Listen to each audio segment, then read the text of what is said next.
จันทร์เพ็ญที่ได้กอดยุพินกลิ่นเนื้อนางช่างหอมไม่มีวันสิ้นยุพินจ้ายุพินที่ขอรักจนสิ้นใจจวนแจ้งไก่ขันแสงจันทร์ยังส่องอ้อมแขนพี่ยังประคองร่างน้องแนบเคียงกายแววสำเนียงกระซิบคนงามรำไห้รักพี่แล้วดวงใจไม่คลายรักของคนจนอ้อ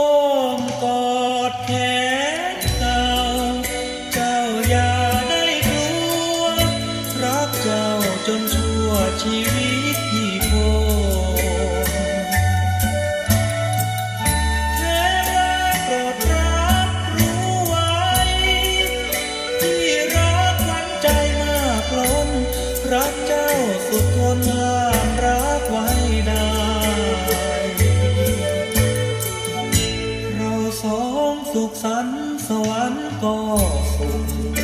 คืนนี้ไม่มีความทุกข์สุขเสียยิ่งกว่าใครดวงร้องมา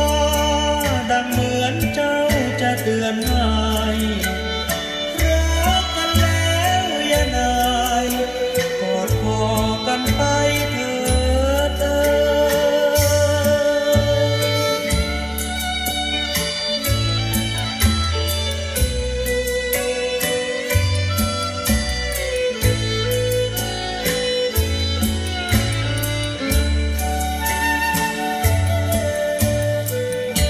เราสองสุขสันต์สวรรค์ก็